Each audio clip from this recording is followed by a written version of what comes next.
92 രൂപയ്ക്ക് ഒരു ഹിജാബ്. അങ്ങനെ 6 ഹിജാബ് എന്നൊരു ബ്യൂട്ടിഫുൾ കോംബോ ആണ് ഞാൻ കാണിച്ചു തരുന്നത്. 6ത്തിനും കൂടി 552 രൂപയാണ് റേറ്റ് വരുന്നത്. നല്ല വർത്ത് ആയിട്ടുള്ള ഒരു കോംബോ ആണ് കേട്ടോ അത്.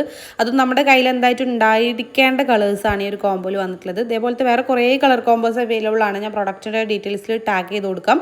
പ്രീമിയം ക്വാളിറ്റിയിൽ വരുന്ന ഹെവി ഷിഫോൺ ആണ് കേട്ടോ മെറ്റീരിയൽ വരുന്നത്. 180 ആണ് ലെങ്ത്ത് വരുന്നത്. ആ ഒരു ലെങ്ത്ത് നിങ്ങൾക്ക് ഓക്കെ ആണെന്നുണ്ടെങ്കിൽ ഈ ഒരു പ്രൈസിന് എക്സ്ട്രാ വർത്താണ്. നിങ്ങൾക്ക് ധൈര്യമായിട്ട് വാങ്ങിക്കാം. സൈസ് കൂടുതൽ എടുക്കുന്ന ആളുകളാണെങ്കിൽ പിന്നെ വെറുതെ വാങ്ങിക്കാൻ നിൽക്കണ്ട കേട്ടോ. കാരണം 180 ലെങ്ത്ത് വരുന്നുള്ളൂ. ആ റേറ്റിന് എക്സ്ട്രാ വർത്താണ് കേട്ടോ. അപ്പോൾ ഈ ഒരു പ്രോഡക്റ്റ് നിങ്ങൾക്ക് വാങ്ങിക്കണം എന്നുണ്ടെങ്കിൽ നെജ്വ അഫ്സൽ എന്ന് പറഞ്ഞിട്ടുള്ള എൻ്റെ പ്രൊഫൈലിൽ കയറിയിട്ട് ബയോയിൽ കാണുന്ന ആദ്യത്തെ ഓൾ പ്രോഡക്റ്റ് ലിങ്ക്സിൽ ക്ലിക്ക് ചെയ്ത് കഴിഞ്ഞാൽ നമ്മൾ ഇതുവരെ ചെയ്തിട്ടുള്ള എല്ലാ പ്രോഡക്റ്റുകളുടെ ലിങ്കും അവൈലബിൾ ആണ്. ഓരോ പോസ്റ്റും അതിൽ കൊടുത്തിട്ടുണ്ടാവും കേട്ടോ. ജസ്റ്റ് ഒന്ന് ക്ലിക്ക് ചെയ്ത് കഴിഞ്ഞാൽ സെയിം പ്രോഡക്റ്റും റിലേറ്റഡ് പ്രോഡക്റ്റുകളൊക്കെ കൊടുത്തിട്ടുണ്ടാവും. ജസ്റ്റ് ക്ലിക്ക് ചെയ്ത് കഴിഞ്ഞാൽ നിങ്ങൾക്ക് ഡയറക്റ്റ് പർച്ചേസ് ചെയ്യാനും പറ്റും. നിങ്ങൾക്കറിയാമല്ലോ യൂട്യൂബ് ഷോർട്സിൽ കമൻസിലാണെങ്കിലും ഡിസ്ക്രിപ്ഷനിലാണെങ്കിലും നമുക്ക് ക്ലിക്കബിൾ ലിങ്ക് കൊടുക്കാൻ പറ്റില്ല. അതുകൊണ്ട് തന്നെ നിങ്ങൾക്ക് ഡയറക്റ്റ് പർച്ചേസ് ചെയ്യാൻ വേണ്ടിയിട്ട് പറ്റില്ല. അപ്പം നിങ്ങൾക്ക് വാങ്ങിക്കണം എന്നുണ്ടെങ്കിൽ ഇതുപോലെ ചെയ്താൽ മതി കേട്ടോ.